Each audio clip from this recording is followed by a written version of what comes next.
India, Pakistan Asia cup final நிஜமாவே அவ்வளோ சூப்பரா, அவ்வளோ த்ரில்லிங்கா முடிஞ்சது அப்படின்னு தான் சொல்லணும். ஒரு ஸ்டேஜில பாகிஸ்தான் வந்து 200க்கு மேல அடிப்பாங்கன்னு எல்லாரும் எதிர்பார்த்துட்டு இருந்தப்ப, பாகிஸ்தான 146 ரன்னுக்கு இந்தியா சுருட்டாங்க. முக்கியமா முதல் 10 ஓவர்ல பாகிஸ்தான் வந்து 96 ரன்னுக்கு இருந்தாங்க. இத வச்சு ஈஸியா வந்து இந்தியாக்கு ஒரு டஃப் கேம் ஏமாந்துட்டோம் அப்படின்னு தான் இருந்தது. ஆனா, அங்க இருந்து இந்தியன் பவுலர்ஸ் வந்து செம்மையா பவுலிங் போட்டு அடுத்தடுத்து விக்கெட் எடுத்து இந்தியாவ மேட்ச்க்குள்ள கொண்டு வந்தாங்க. வருண் சக்கரவர்த்தி, ஜஸ்பிரீத் பும்ரா, குல்தீப் யாதவ்னு சொல்லி எல்லாருமே ரொம்ப நல்லா பவுலிங் போட்டு இந்தியாவ மேட்ச்க்குள்ள கொண்டு வந்தாங்க. இந்தியா வந்து அவ்வளோ நல்லா பெர்ஃபார்ம் பண்ணதுனால 146 ரன் வந்து ஈஸியா சேஸ் பண்ணிருவாங்க அப்படின்னு எல்லாருமே எதிர்பார்த்தாங்க. இந்த மேட்ச்ல ஒரு பெரிய இஷ்யூ என்னன்னா, ஹார்திக் பாண்டியா இல்ல. ஹார்திக் பாண்டியா இல்லாததுனால ஃபர்ஸ்ட் ஓவர சிவம் டுபே போட்டாரு. இந்த ஏசியா கப்ல சிவம் டுபே மிடில் ஓவர்ல நல்லா பவுலிங் போட்டிருந்தாரு. ஆனா, ஹார்திக் பாண்டியா பண்ற ரோல அவர் வந்து பண்ணது கிடையாது. நியூ பால்ல ஃபர்ஸ்ட் ஓவர் எப்படி போடப் போறாரு, நம்மள பொளக்க போறாங்களான்னு எல்லாரும் எதிர்பார்த்தப்ப, அவர் ரொம்ப நல்லா பவுலிங் போட்டது இந்தியாவுக்கு வந்து ஒரு பெரிய ப்ளஸ்ஸா இருந்தது. 146 ரன் வந்து ஈஸி ஸ்கோரு. பவர் பிளேலயே மேட்ச முடிச்சிடலாம் அப்படின்னு எதிர்பார்த்து இந்தியா வந்தப்ப, இந்தியாவுக்கு அதிர்ச்சி. இந்த டோர்னமெண்ட்டோட ஒன் ஆஃப் த பெஸ்ட் பேட்ஸ்மேனா இருந்த அபிஷேக் சர்மா வந்து 2வது ஓவர்லயே அவுட் ஆக, இந்தியா வந்து மளமளன்னு விக்கெட்ட விட்டு தடுமாற ஆரம்பிச்சாங்க.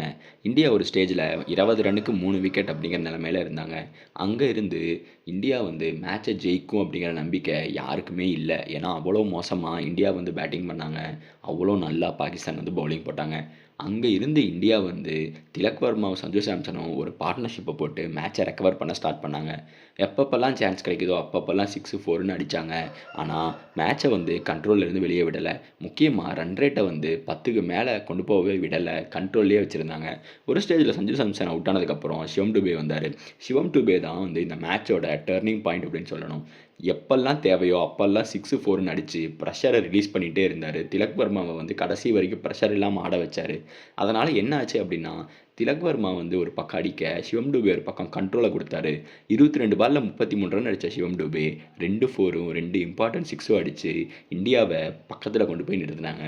கடைசி ஓவர்ல ஹாரிஸ் ராஃப ஒரு 6 அடிச்சு மேட்ச 1 ரன்னுக்கு எடுக்க போம்போது, ரிங்கு சிங் வந்து கடைசியில அந்த பால 4 அடிச்சு மேட்ச முடிச்சு விட்டாரு. இந்தியா வந்து நிஜமாவே ஒரு த்ரில்லரா ஜெயிச்சது அப்படின்னு தான் சொல்லணும். ஏன்னா, இந்த மேட்ச்ல இந்தியா பவுலிங் நல்லா போட்டிருந்தாலும் செகண்ட் ஹாஃப்ல பேட்டிங் ரொம்ப சுமாரா இருந்தது. ஆனா, சஞ்சு சாம்சன், திலக் வர்மா, சிவம் டுபே 3 பேத்தோட ரொம்ப நல்ல பேட்டிங்ல இந்தியா வந்து மேட்ச பிரஷர் இல்லாம ஜெயிச்சாங்க. இந்த டிராஃபிய குடுக்காம பாகிஸ்தான்காரனால ஏசிசி தலைவர் வந்து டிராஃபிய தூக்கிட்டு ஓடி போயிட்டாரு. இந்தியாக்காரங்க அவங்க கிட்ட வாங்க மாட்டேன்னு சொன்னதுக்கப்புறம், "நான் இருந்தா தானடா குடுப்பீங்க" அப்படின்னு சொல்லி டிராஃபிய தூக்கிட்டு போயிட்டாரு அவரு.